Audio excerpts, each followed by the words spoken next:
So my name's Ian Clarke. When I was asked to facilitate this session, or these round tables, I was very conscious that I didn't want just another type of learning group, a round table discussion where corporate messages were bounded across the table. We wanted to make this very much an individual event. So we laid some ground rules very early on. After we selected and went through a selection process to get members onto the round table, we had our first meeting and decided on the content. We laid some ground rules.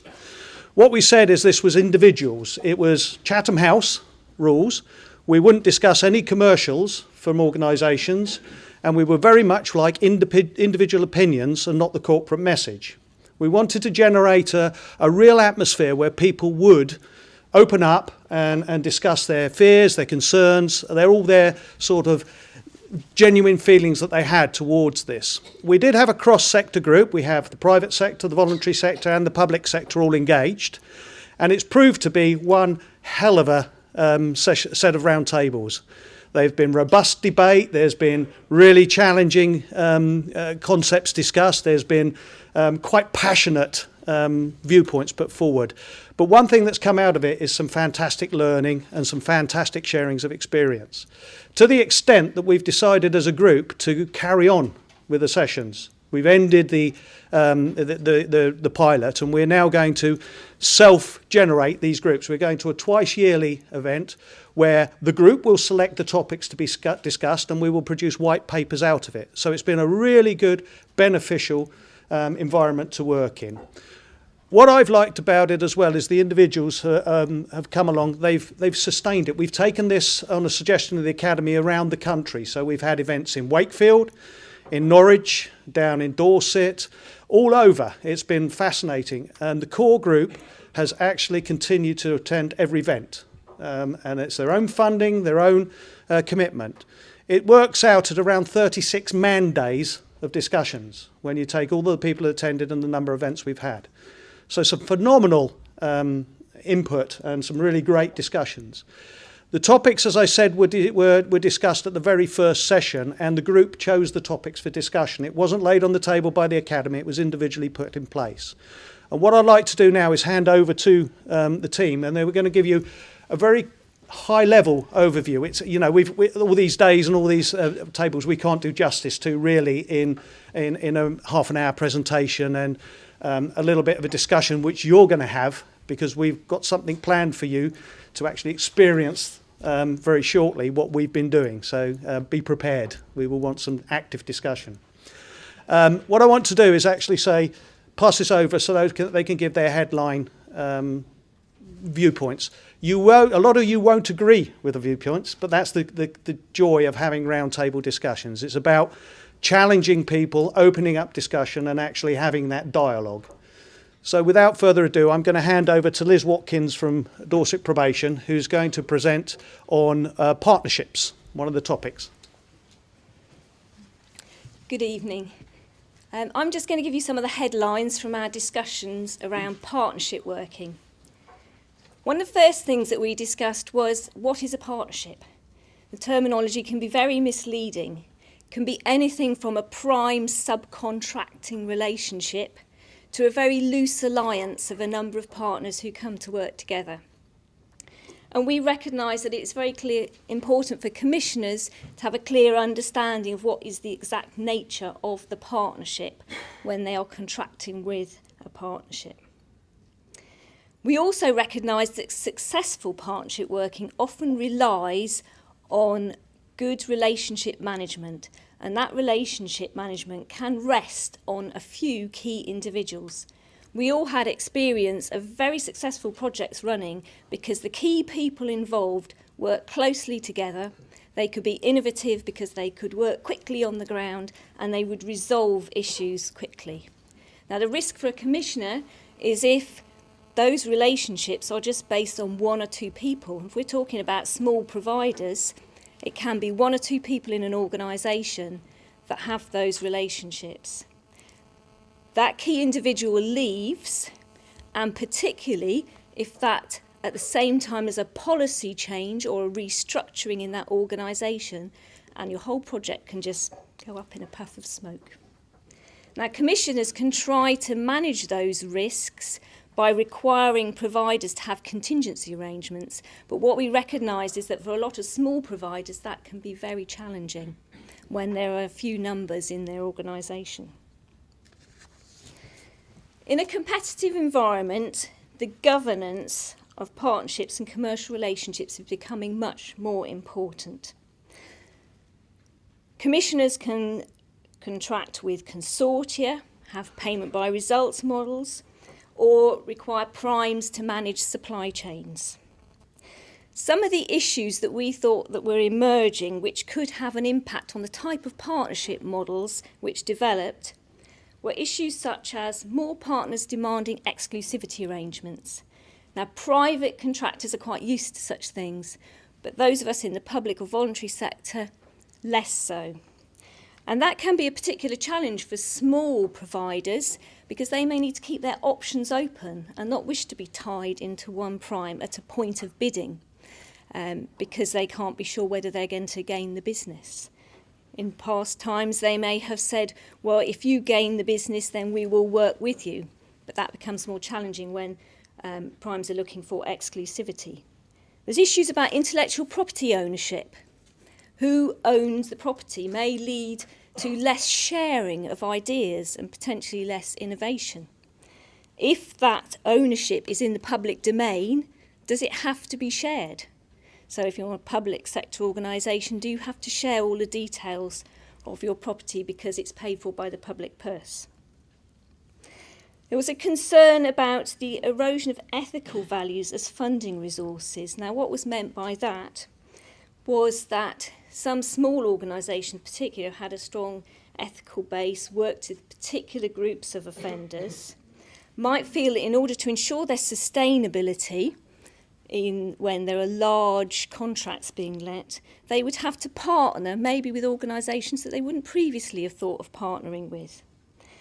That creates some problems in terms of shared value bases, and it is generally recognised that in effective partnership working, there need to be some shared values as well.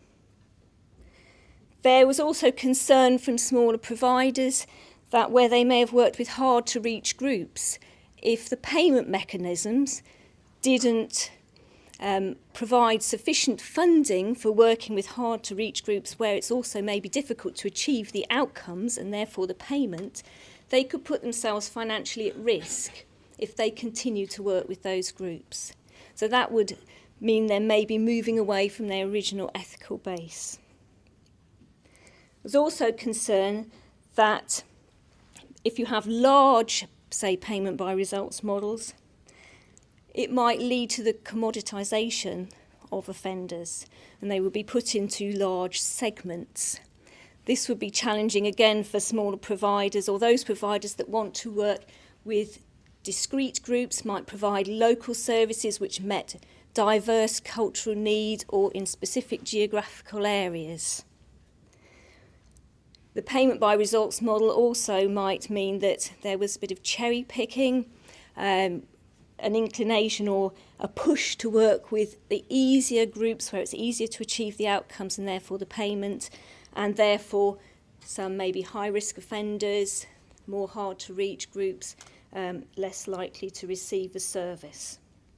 That one-size-fits-all was a great concern in terms of a diversity of partnership arrangements. Payment by results models have an associated risk transfer. Quite understandably, a prime contractor is going to want to share the risk that they are taking on.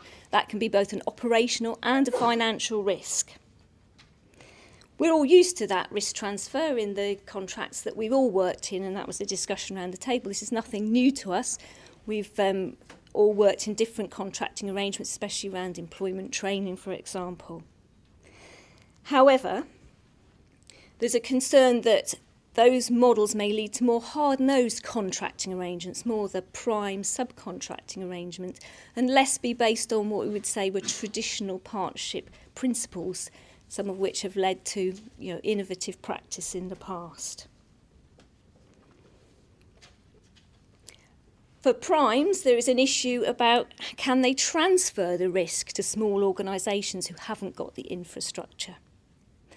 So I think the concern around that was how you managed to keep that sort of local input, local responsive services part of that whole supply chain when you've got different financial models. Hiya. We spent a whole day talking about localism, and as you can see by the slide, we're still not quite sure what it is. Sue, who's up next, came up with the quote, "It's like dogs watching TV. They know something's going on, but they're not sure exactly what." And I think that's true of the local authorities as well. So our first, I mean, we spent a whole day on this and probably the whole morning just discussing what is localism. So is it county councils, you know, big regional areas? Is it London boroughs, smaller geographical tight boundaries? Is it primary care trusts who are talking about their cohort of local patients? A voluntary sector who are often working with an estate, you know, just people from local housing estate, people from the local church or the local mosque. And finally, the criminal justice sector. You know, where do our client group fit in? Because quite often they don't have a strong local connection, or quite often that local community don't want them back. So we spent a long time discussing what localism is, and we identified risks for commissioners, because if they don't understand what localism is, then that's a big risk in terms of what they're commissioning and whether the services will really benefit that local community. We felt that commissioners really need to know who are your service users and what is their level of need. And if that's too narrow, then it's going to lead to social exclusion rather than embracing the wider local community. Whatever issue we discussed, we also tried to come up with a solution. So our solution around identifying what localism is and who your service users are, we felt that everyone involved in commissioning, whether it's politicians, whether it's the local authority, need to throw the net as wide as possible and get opinions and views totally across the board from all sectors, and hopefully that would feed in and inform them when they're then designing the public services for the community. Next slide. Okay, next slide. Okay, one of the things we identified were the detrimental effects of localism, especially for us in the criminal justice sector.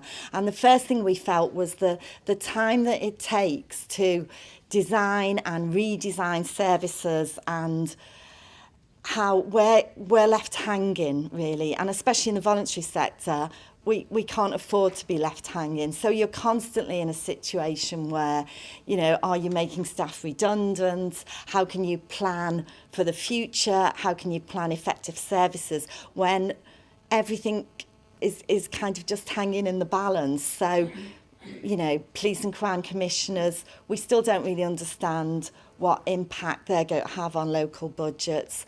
The restructuring of the probation service, obviously that's a big one. How is that going to affect us all? And, you know, for us, as our core work is housing, so obviously how local authorities are now interpreting their housing duty, it will have a massive effect on what we can do for our clients. On the good side, we all felt that it was positive to devolve power to local communities and enable local citizens to have some say in the services. But we were worried that where do our clients fit into that local community, and how do they have their say? Because they tend to be nomadic, rootless, homeless, and also the sort of people that quite often the local community don't want back. And how could we resolve this? Because we all recognise that to reduce reoffending, no matter what we do, no matter what probation does, no matter what happens in the prison, unless the local community are going to accept our clients back in to that community, then we're never going to reduce reoffending. Our solution to that was that all agencies need to come together, so like a kind of mega IOM or a total place model, where all the different agencies can meet somehow and are given a voice and given the power to design the services themselves. And our solution was, if that happened, as a result of it, reoffending would be reduced, and that the money saved from there could then be reinvested back in the community and hopefully be channelled into preventing crime. I've been allocated the section to talk around procurement and sharing of experiences. It was perhaps true to say that the group started off and spent quite a lot of the time in the meeting that we were talking about this actually being critical of public sector procurement processes. There's also quite a lot, I'm sure a lot of you are aware of lots of media discussion around issues around procurement across sector. But unpicking that a little bit, we wanted to look at it, we spent a little bit more time trying to decide, well, what was this actually about? And I think one of the experiences that several of the group members had was that it felt as if the procurement process was not actually planned in a particularly coherent or robust way. That often resulted in actually turnaround times for tenders being really short or being really protracted. And I think, as Maria alluded to, there is a particular challenge for voluntary sector organisations in dealing with that inconsistency. Having a look at why that might be happening, one of the things that was debated was actually how it linked with the whole contract management process. So the re-tendering of contracts, was the contract management process being managed in a sufficiently robust way to enable the right lead time to be given to re-tendering? The other factor that cropped up under that heading was actually the whole allocation of resource to designing the specification for a contract. And in the environment which we are moving towards, inevitably, it will be really important that the specs for contracts are both designed accurately, but perhaps also with a degree of flexibility in them as well, because without that flexibility, it's actually quite difficult to see how you can meet the objective and requirement for innovation. It was also felt that potentially these processes can be managed to the letter rather than to the spirit, and that maybe commissioners are not taking opportunities for a degree of flexibility where those exist, and are rather applying the rules rigorously, perhaps understandably. An increasingly litigious, that's quite difficult to say, increasingly litigious environment may lead commissioners to being risk averse with potential challenge from other providers. So there's something really significant there for commissioning, I think, around getting the balance right.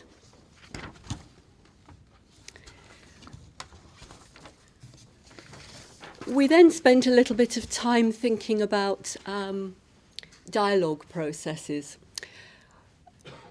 Overall, the response of the group, I think, was very positive from those who had been involved in competitive dialogue process.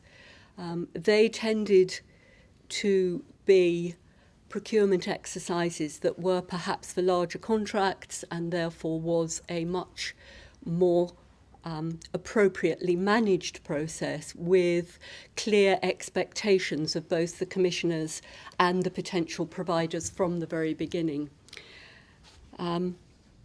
there was more anxiety expressed around procurement processes that just included some form of dialogue that was perhaps less well specified. And actually, I vividly remember one of my colleagues on the group saying, well, the problem with dialogue in procurement is we share our good ideas and then everybody else adopts them, and what it ends up coming down to is then a selection decision based on price, because the added value and the innovative service has then been built into what has been specified. And I think that's a really interesting thought for future commissioning processes. There was also a view that some providers feel that contracting authorities actually rely too heavily on the commissioners looking to the potential providers to actually shape the service. And again, this is that really difficult balance question. How do you trade a degree of predictability and certainty off against scope to innovate and be flexible? So there are some real challenges there. And for me, some of the challenges, I don't know if any of you remember this one Ronnie sketch, where the one Ronnie took his BlackBerry back to the shop because it was frozen. So the shopkeeper decides he'll try it on an orange, and then he also indicates that he's got problems with his apple. There's something here about us learning to speak the same language and understanding what we all mean. I'm looking at two areas which I said I'll present on. It's balancing the operational and commercial interests in commissioning, which was quite an interesting session. It was passionate, but also very what I would term as balanced. People thinking about this and recognising that commissioners have got some real tensions. They're being expected to commission services that are fit for purpose and able to deliver good quality services to offenders or other service users. But at the same time, there's an enormous amount of political pressure to reduce the costs. And, they often don't go together. So it was really an interesting session. And I was really pleased with the session, because what we found was there was some really listening and views. And this is one area, this was probably one of the most important areas for me in trying to get some consensus between the group.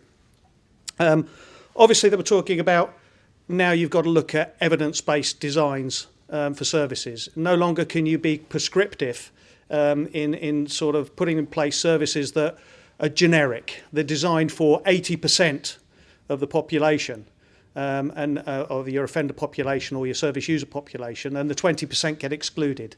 So that's becoming a really difficult balancing act.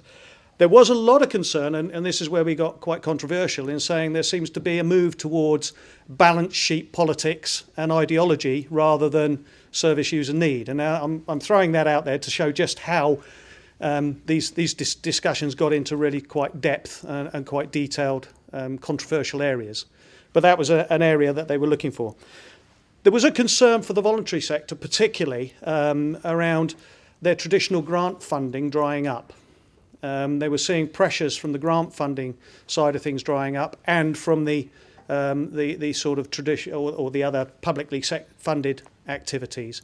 And the payment by results model was really starting to concern them in how many of these people are going to survive, how many of these organisations who traditionally aren't very robust financially will still be around in 12 months' time. A lot of discussions around,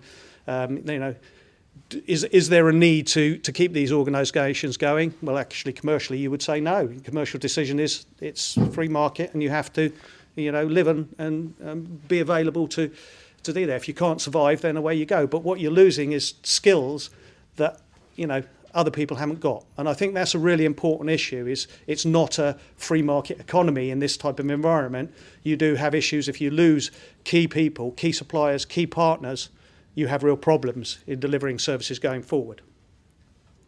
So we're looking at the cherry picking side of things, and obviously the work programme gets discussed in that, and we've all had experience. Certainly the group, I think, had experience of working with partners who traditionally there, who are no longer there because their funding routes had changed due to the work programme. And I personally myself have actually helped close an organisation down, a charity down, because its funding dried up. But this is the world we're working in, and there's no criticism about it. It's about saying these are the new challenges for commissioning that you actually can't move away from. So it was an interesting event, and as I say, we're only touching on these, and I'm conscious of time. The last one was probably my most favourite. This was fantastic examples, was the media. Influences and the sort of effect that the media are having on commissioning decisions. And you can imagine this really got into some very interesting areas and very interesting examples. And I think a lot of this was around debating who actually was, where the responsibility lies. And there was very clear consensus that national newspapers were seen as the biggest issue for not only the public sector, but the private and the voluntary sector. Examples were given of the voluntary sector who was stifling through innovation because the fear was that the newspapers would pick up on it and sort of give bad press, and suddenly the funding streams dried up. People wouldn't donate to them. So there was a real risk with ill-informed reporting, I think was the term used. Nobody in the group wanted a blanket press protection. They would much rather have the press reporting on this, but actually in an informed way. And it was interesting that there was a discussion around knee-jerk reactions from politicians to what was often termed the Daily Mail test. Does it pass the Daily Mail test? And I see a lot of wry smiles. You've all heard that saying. But it was around, and we did have an example, and I can't remember exactly what it was, but there was a comedy session in one of the prisons that was reported badly in the Daily Mail, and suddenly there was a prison service order went out, and boom, it really affected a lot of the people, including some of the group, who had to come out the good work they were doing in the prisons because there was a service order went out saying you can't do it. That's the sort of influence which was seen as damaging and actually quite inappropriate because it was ill-informed. However, there is a solution, and we always try to find solutions for this. And the solution was social media. We are seeing much, much more interaction through social media. And the key with social media is there's the ability to get something out quickly before the newspapers can get there. And we're seeing what we predict, a real shift in power from newspapers to social media, because we're seeing a lot of, and I know a lot of people in this room, hopefully will, because of what we're doing later, will have access to Twitter. We're seeing a lot of Twitter stuff going on at the moment. And as I say, Charlie over in Turkey is interested to see responses to a little exercise we're going to do a bit later. So social media is becoming a very powerful tool, and it was seen as this was quite an important vehicle for communicating going forward. And it was a fascinating day. Ended off with a nice pizza because it was Christmas and the end of the group, so we all went for a Pizza Express. But it was a very good session, and a lot of debate was put into it. We've only managed to touch on a very few points here, and you can see that, just by some of the conversations or some of the presentations, that we've really gone into some fairly deep soul-searching type areas. The good news is there's papers published on the Academy's website for each one of the sessions we've done. There is a paper we've produced which gives you more detail around this, and I think I would really recommend that you take that route.